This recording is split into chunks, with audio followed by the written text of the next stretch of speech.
شهر رمضان الذي أنزل فيه القرآن هدى للناس وبينات من الهدى والفرقان فمن شهد منكم الشهر فليصم. إن الحمد لله نحمده ونستعينه ونستغفره ونعوذ بالله من شرور أنفسنا من سيئات أعمالنا من يهده الله فلا مضل له ومن يضلل فلا هادي له ونشهد أن لا إله إلا الله وأشهد أن محمدا عبده ورسوله أما بعد رب اشرح لي صدري ويسر لي أمري واحلل عقدة من لساني يفقهوا قولي رب زدني علما. جیسا کہ سلسلۃ الرمضانیہ یا اسی طریقے سے کہہ لیجئے ہدایات رمضانیہ کے تعلق سے کچھ باتیں آپ کے سامنے رکھی گئی تھیں. آج رمضان کی جس موضوع کو لے کر کے ہم کچھ آپ کے سامنے لب کشائی کریں گے وہ ہے رمضان کی حکمت کیا ہے. رمضان کی حکمت، رمضان کا روزہ ہم کیوں رکھتے ہیں اور اس سے ہمیں فائدے کیا ہیں، ان تمام باتوں کے بارے میں کچھ ایسی چیزیں حکمتیں ہیں. اس کی سب سے پہلی حکمت یہ ہے رمضان کی کہ انسان روزہ دار جو ہوتا ہے، روزہ رکھنے والا رمضان کا، اس کے اندر تقوی اور اس کے اندر اللہ کا ڈر، اللہ کا تقوی اس کے اندر پیدا ہوتا ہے. جیسا کہ اللہ رب العالمین نے خود قرآن کریم کے اندر ارشاد فرمایا ہے کہ یا ایھا الذین آمنوا اتقوا اللہ یا ایھا الذین آمنوا کتب علیکم الصیام کما کتب علی الذین من قبلکم لعلکم تتقون. اللہ کا مقصد یہ ہے کہ انسان اللہ کا تقوی اختیار کرے. روزہ جو ہے وہ انسان کو تقوی کا درس دیتا ہے اور انسان اللہ سے اللہ کا متقی اور پرہیزگار بندہ بنتا ہے. اس لیے کہ اور تقوی کا معنی یہ ہے کہ اپنے اور اللہ کے درمیان، اللہ کے عذاب کے درمیان وقایا ہو، انسان بچنے کی ہر ممکن کوشش کرے. اور یہ جو تقوی ہوتا ہے یہ اپنے درمیان اور رب کے درمیان عذاب الہی سے بچنے کا یہ انسان اختیار کرتا ہے. اوامر جو اللہ نے حکم دیا ہے، اللہ کے نبی نے حکم دیا ہے، اس کو بجا لانا، اور نواہی جس سے اللہ نے روکا ہے اس سے رک جانا، اسی کو تقوی کہا جاتا ہے. اسی طریقے سے رمضان کے روزے کی دوسری حکمت یہ ہے کہ انسان کے اندر اخلاص پیدا ہوتا ہے. انسان اپنے اندر اخلاص پیدا کرتا ہے. اللہ تبارک و تعالی نے خود فرمایا ہے کل عمل ابن آدم لہو الا الصوم، یعنی ہر انسان کے ہر عمل، آدم کے اولاد کے ہر عمل جو ہے اس کا اللہ نے اجر و ثواب رکھ دیا ہے. لیکن اللہ تبارک و تعالی نے فرمایا الصوم لی الا الصوم، یعنی صوم جو ہے بلکہ اس کا اجر اللہ نے بے شمار رکھا ہے، اس کی کوئی گنتی نہیں ہے، اس کا عدد مقرر اللہ تعالی نے نہیں کیا ہے. تو جس سے ایک انسان اللہ سے، اللہ کا اخلاص انسان کے اندر پیدا ہوتا ہے. یہ ہمیں اخلاص کی درس دیتا ہے رمضان کا روزہ. اسی طریقے سے روزے کی تیسری حکمت یہ ہے کہ یہ سر ہے، یہ پوشیدہ ہے اللہ اور اس بندے کے درمیان. تو اے روزے داروں، جو سر، جو پوشیدگی، جو خفا ہمارے درمیان موجود ہے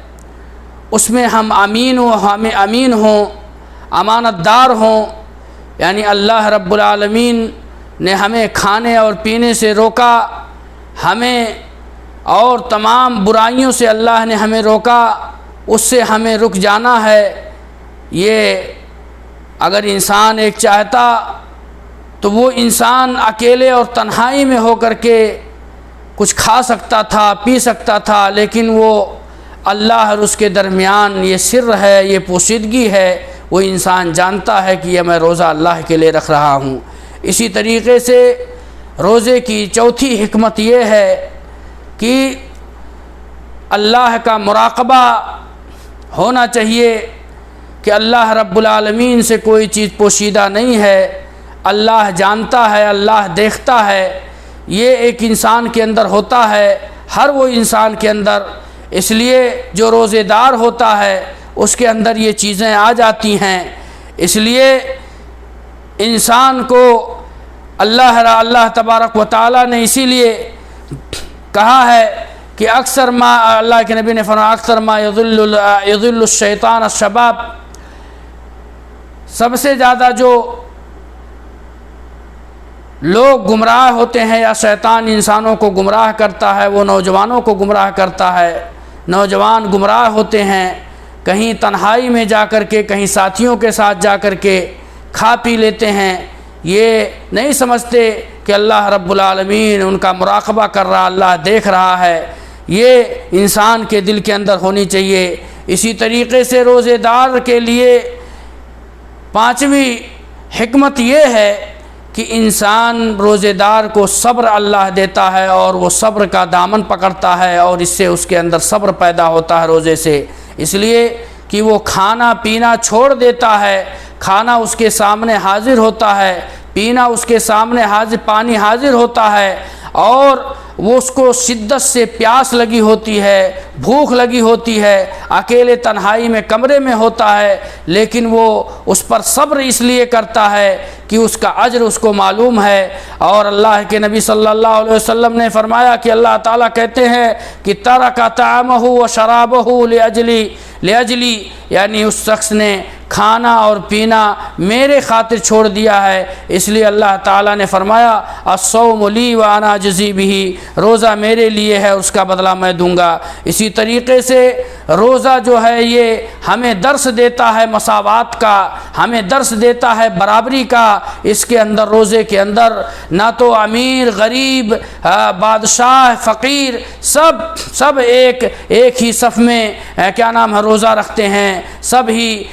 کے پاس سب بھوکے رہتے ہیں، سب پیاسے رہتے ہیں، صبح طلوع فجر سے لے کر کے اور غروب شمس تک سارے لوگ بھوکے رہتے ہیں، اور چاہے وہ امیر ہو، غریب ہو، مالدار ہو، تندرست ہو، کوئی بھی ہو، ہر وہ انسان اس کے اندر اللہ تبارک و تعالیٰ نے مساوات رکھا ہوا ہے۔ اسی طریقے سے روزہ ہمارے نوجوانوں کے لیے یہ ایک جنہ ہے، ایک ڈھال ہے، اور یہ شہوت کو ختم کرتا ہے روزہ، اور یہ ہمیں فساد اور زناکاری سے دور رکھتا ہے۔ اللہ کے نبی صلی اللہ علیہ وسلم نے فرمایا تھا یا معاشر الشباب من استطاع منکم الباءۃ فلیتزوج فإنه اغض للبصر واحسن للفرج فمن لم يستطع فعليه بالصوم فإنه له وجاء۔ یہ ڈھال ہے ہر اس شخص کے لیے جو شادی نہیں کر سکتا، اس کے پاس تکلفہ نہیں ہے، اس کے پاس شادی کرنے کی صلاحیت نہیں ہے، یا اس کے پاس پیسہ نہیں ہے، تو اس شخص کے لیے اسلام نے کہا ہے ان نوجوانوں کے لیے کہ وہ روزہ رکھیں۔ اور تو یہ روزہ جو ہے رمضان مبارک کا روزہ بھی انسان کے معاشرے کو اور اسی طریقے سے نوجوانوں کو سیدھے فساد سے محفوظ رکھتا ہے۔ اسی طریقے سے روزے کی فضیلت اور روزے کی حکمت یہ بھی ہے کہ دنیاوی حکمت یہ ہے، انسان کے جسمانی حکمت یہ ہے کہ یہ جو ہم سب کا معدہ جو ہے، جس کے اندر ہم کھانا پینا جس کے اندر ہمارا جاتا ہے، جو 24 گھنٹہ جو چلتے رہتا ہے، جب ہم کھاتے ہیں تو وہ اس چکی کی طرح سے ہمیں ہمیشہ پیستا ہے، چلتا رہتا ہے، لیکن یہ رمضان المبارک کا مہینہ ایسا ہوتا ہے کہ وہ صبح سے لے کر کے شام تک انسان کھانے پینے سے رکا ہوتا ہے تو اس کا معدہ خالی ہوتا ہے، اور وہ اس کا جو معدے کے اندر جو مشین اس کی چلتی ہے وہ کچھ دیر کے لیے راحت پاتی ہے، اور انسان کا معدہ خالی ہوتا ہے، فاضی ہو جاتا ہے۔ اس لیے انسان جو ہوتا ہے وہ اس کے معدے کے اندر بہت سارے اطباء اور سائنسداں یہاں تک بتاتے ہیں کہ انسان کا جب روزہ رکھتا ہے اور جو فاسد چیزیں معدے کے اندر ہوتی ہیں وہ فاسد چیزیں جو ہیں وہ روزہ رکھنے کی وجہ سے وہ نکل جاتی ہیں۔ اس لیے یہ روزہ جو ہے جسمانی اعتبار سے اور اسی طریقے سے دنیوی اعتبار سے، اسی طریقے سے اخروی اعتبار سے، ہر اعتبار سے